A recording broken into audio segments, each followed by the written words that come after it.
All right, so this is the theme for the show today. It's called The Staircase of Disbelief. A few years ago, a guy, I forgot his name, from England, he went to that show, Veritas Radio, and he talked about the Staircase of Disbelief.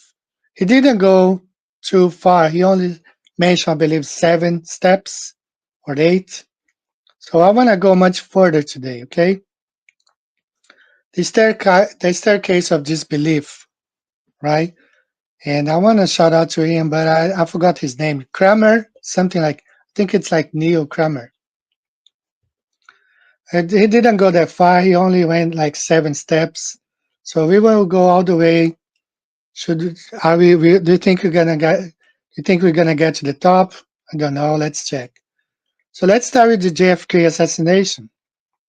A lot of us, a lot of you guys woke up at that time. I remember when the movie came out in the 90s with Kevin Costner. I had no idea about any conspiracy about the JFK assassination.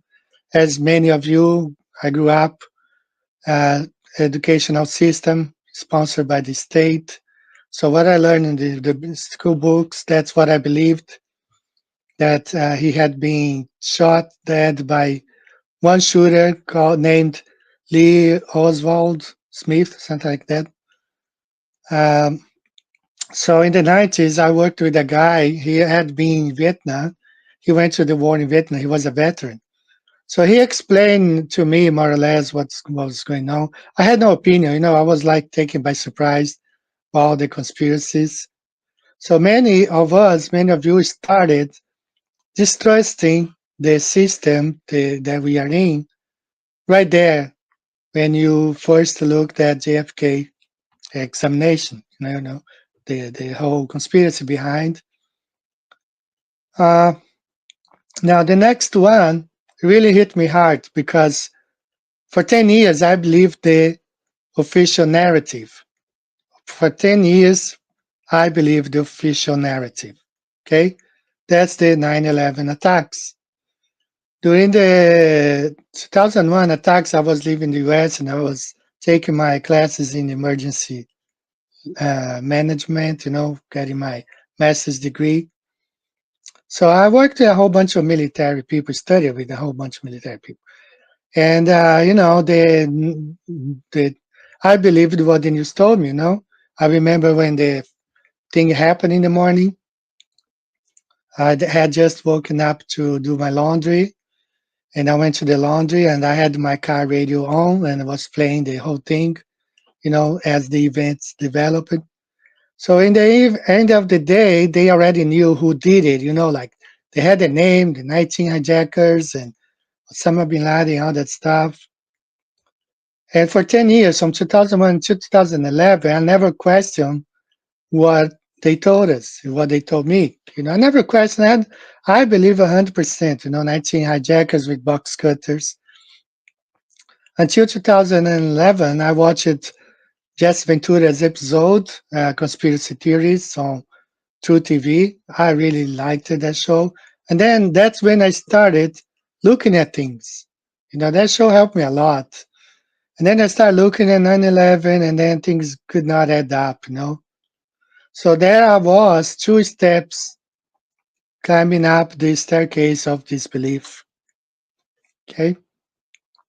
So the next thing, weapons of mass destruction. So again, I believe the narrative.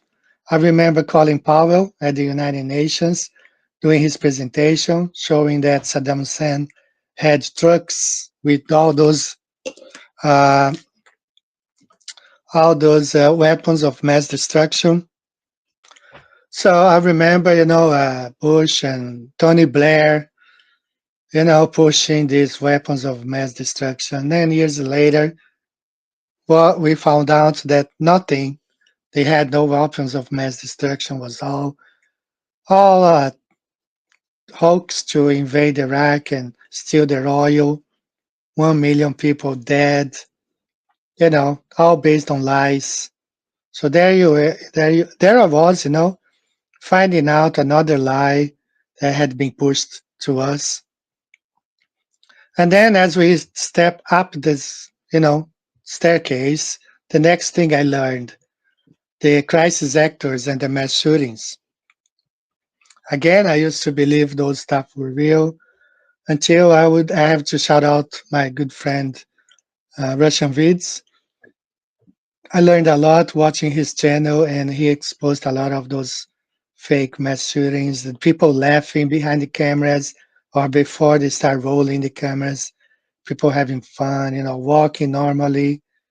A lot of this stuff is just propaganda. There I was like 40 steps on this staircase, not believing what, the narrative. You see how much we are lied to and we don't know, we don't figure this out. Okay.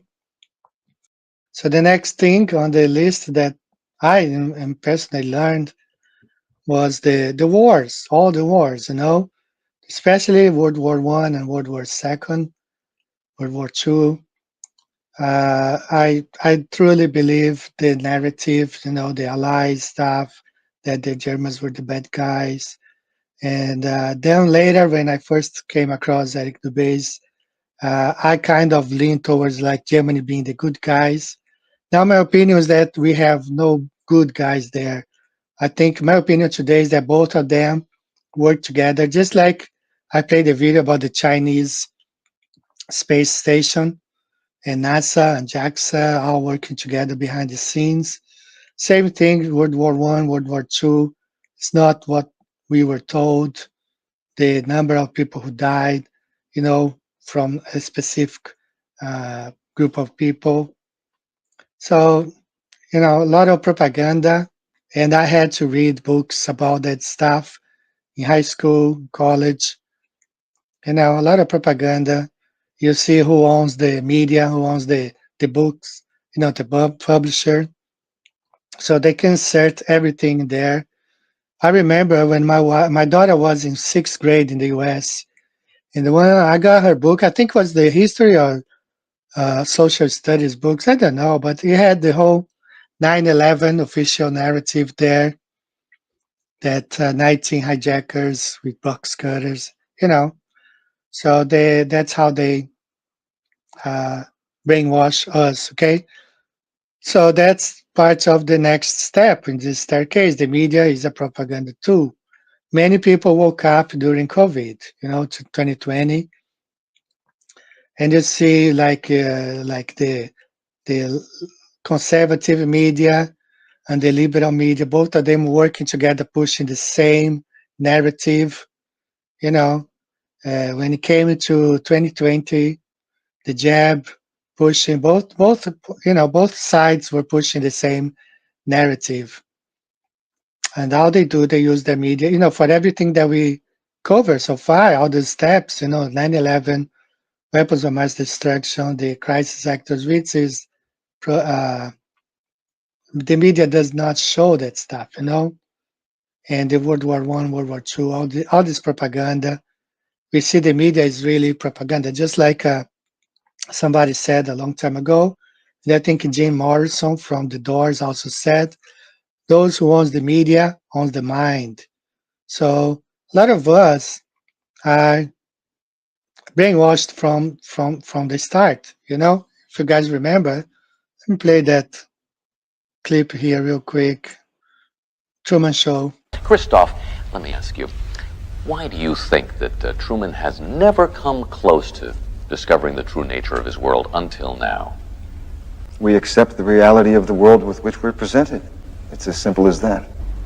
We accept the reality of the world with which we're presented. It's as simple as that. So we accepted the reality of the world the way it were presented to us since we were children, and the media plays a big part on this. And so the next one, the moon landings was staged. And the first time I heard about it was in the 90s. I was 30 something years old. I really got angry at the guy who told me that. I mean, he didn't tell me specifically. I was watching a show on TV. And I was watching it with my sister, and I told her, this guy's a liar, because I had already visited NASA. I saw the astronauts outfit, all that stuff, the supposed moon rock, and then I was saying, this guy knows nothing what he's telling, and brainwashing, because since I was a kid, I had been led to believe that the moon landings were real. So it's a big shock, when you wake up and see, that stuff was staged. And many of us, woke up. Some newer generation, I see. That's why I enjoy so much uploading the TikTok compilations, because you see people waking up in their 20s. I wish I had woken up in my 20s, but I was deep brainwashed in my 20s and 30s and 40s. I woke up, I was 50 years old, you know, and yeah, I'm really happy to see all these people waking up so early. And a lot of young people uploading videos on the moon landings, knowing that they were all faked. Now, the next one, I included this. It has made the news this week, okay? All the lab meat that you guys, a lot of you know about the Campbell soup and the bioengineered food that it's on the label right there. And, 3D print meat, 3D printed meat, Soylent Green, Vladimir Putin saying the Americans have been eating themselves. I mean, this stuff is crazy, it's something that you don't want to believe. I have students, when I try to bring this subject in conversation classes, some of them don't believe at all, but they say it. It's in the movies, and I watched that Rabbi Wilkenstein years ago. I heard his, you know, interview. So it's out there, and they don't hide. Whether people want to believe or not. Now look how far we got. 1, 2, 3, 4, 5, 6, 7, 8 steps already in this staircase of disbelief. Because all of these we didn't want to believe, when we were first told, we didn't believe them, when we first told. It's necessary for us to research, and look deep into this. All right. So the next one, the two-party system, that the parties are not really against each other. They are superficially, they are only on, on the outside, but on the inside, most of them are financed by the same groups. Politicians are bought and paid, and they don't work for us, the people. They work for the people who pays them millions of dollars. And some of them, they start off with making $10,000 a year. I mean, a month, $100,000 a year. In a few years, they have millions of dollars. This whole Epstein files that have been coming out recently, it was disclosed in these Epstein files that both Brazilian, the president now, Lula, and the one before Bolsonaro, it says that they are friends. They are really friends. So there's no animosity between them behind the cameras. So we don't have a two-party system. We have a one-party system that plays two roles, so we can get to be divided. But they have one goal, and they are achieving this goal, which their new world order. So look how far we have gotten so far. So the next one, the fake history. Right? Everything that in the school books are faked. Just like I heard there is a cardinal from the Catholic Church. It's an old video. It's black and white. He said that Napoleon never existed. They started Napoleon and Apollo is the same. Someday I will play this video here. And so just as I mentioned, Department of Education is really the Department of Indoctrination, because everything is in these school books are made up stories. When you learn that Tim McGraw, the publishers, Oxford publishers, they're all behind one name, one group, and the Rockefellers, they said that they didn't want a nation of thinkers, but they want a nation of workers. And when you learn, especially all this stuff that's coming out right now, all those mud floods and stuff like that, they were never in the school books in the first place. So you learn how fake it is. A few weeks ago, I played a video of an entire city buried under the Amazon, and the Education Department of Brazil refused to uh, look at the issue. They don't want to change what's being taught by the Brazilian school system. So they totally ignore, sometimes even make fun of the researchers, all the discoveries there, entire city, system, streets, dairy. And that's not an old city. It's not something that people will say that was before the flood. The pottery and the way the things were done dates, some people date between 800 AD to 600 AD, you know. So it's pretty recent, but they refuse to look at because they don't want to change the narrative. So the next one, big pharma. So look like how far we have gotten so far. You know, again, we had a Brazilian cardio surgeon. He's a heart surgeon, one of the top in the nation, and everyone got surprised because during one of his presentations, he said that the whole medical field was bought and repackaged by the Rockefellers. He was talking about how they got rid of homeopathy and introduced the synthetic medicine. And if you look at the jab, if you look at everything that's going on, so big pharma does not work for us. It's not there to heal us. It's to make it's a profit. It's a profit. And he goes on. He says, this company, I'm not going to name names, but he said, well, this medicine, they make medicine. They have a stock. They are in the stock market. They have, you know, people who buy their stocks, and this other company. He named names. Okay? I'm not going to do it.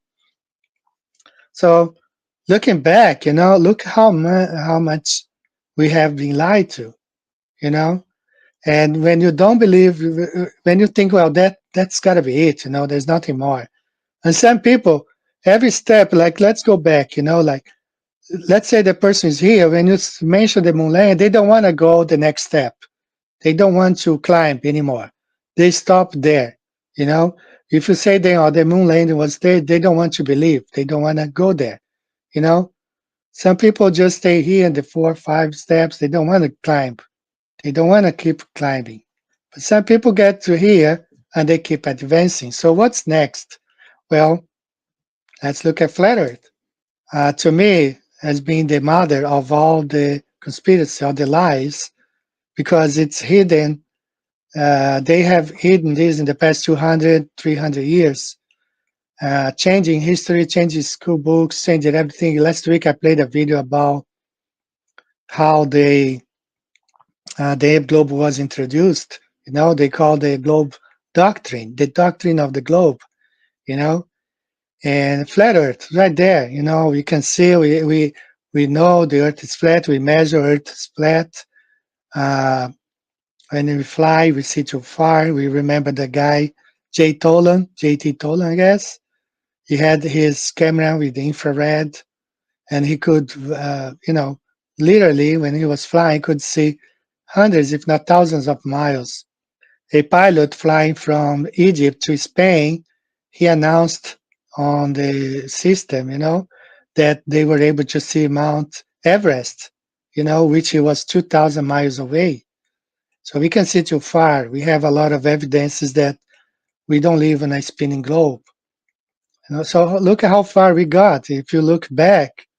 But some people don't want to go. Do we have any steps? Do we have any other things left to look at? Well, in my opinion, we do. And that's what I've been looking at. And I have gotten a lot of criticism about it. But I want to be able to look at the millennial kingdom because I believe now that it's another thing they are being hiding from us. And I want to take this next step, and I've been taking actually in the past 2 months. Uh, so look at how much we have been live from flat Earth back. If you look all the way back to the JFK assassination, okay, look how much, from here, you know, all these steps we took, all right, we got to flat Earth. And some people say, no, don't go to the next step, you know. But I wonder why you don't want to go to the next step. Why? Because I did, That's what I'm at right now. I'm looking at the next step. Because when you look back, you see all the lies, and it's impossible that they are not lying anymore. They're still lying. They're still hiding things. The Vatican has like what 50 miles worth of books and manuscripts that we are not allowed to see, and there's a lot of things more hidden. I don't know what's next after Millennial Kingdom. You know, that's how far I have gotten so far. That's I don't want to be scared of looking. If there's nothing there, we will find out. But to say don't look at that, I think it's a little bit naive because, as I said, look back how much we have been lied to, and to believe or to pretend they are not lying about anything else, it might be a little bit of a being naive, right? But I wonder if you guys agree with me, that we have been lied to, and we gotta keep on looking, all the other lies that potentially are still ahead of us. Why should we stop right here? Why should not continue and research? Okay, why should we be afraid of? We should not be afraid of, okay, of uh, researching anything else. If one of my subscribers, you need to just, see how much we have been lied to, and we have been lied to about a lot of things, you know, and just, have an open mind and see that a lot of what the seminars are teaching today, uh, it's, based on what I've seen, a lot of Freemasons, pastors who are Freemasons and stuff like that, the Jesuits, all that stuff. I truly believe that what they are teaching today is not what we should be taught. There's a lot of lies there, and they don't want. How many churches are against us looking at all this stuff? You know, uh, many pastors will tell you not to look at this stuff. Many pastors today, they will want to stop you from researching. I've seen people say, well, my pastor told me not to look at this, not look at that. So they don't want us to look into this stuff, you know? So I started mistrusting a lot of pastors because they come from those seminars that teach this whole Schofield Bible eschatology. And I wonder if they have an agenda. I think if you're a truth seeker, you should be seeking the truth, not hiding or preventing people from looking at it. So that's where I am right now. I'm looking at the Millennial Kingdom. I'm looking forward having some guests here to talk about this stuff in the future. And thanks. So let's keep seeking the truth. We are truth seekers and should not be afraid of looking at everything. All right. Thanks, everyone. Let's close the show now. May the Lord bless each one of you. See you next week. Bye-bye. Don't waste any more time. Visit the links above now and order my book 16 Emergency Landings Proving Flat Earth. Visit my online store now and order the new enhanced Gleason's Flat Earth map. This map used to be in every school and library in the nation before NASA was created in 1958, when the maps were ordered removed. Have your Gleason's map hanging on the wall in your house where no government can take it down. Here you see it hanging on a wall in the house of the late Charles K. Johnson. Here is a quote from the book 1984 by George Orwell. Every record has been destroyed or falsified, every book rewritten, every picture has been repainted, Every statue and street building has been renamed, every date has been altered, and the process is continuing day by day and minute by minute. History has stopped. Order your map now.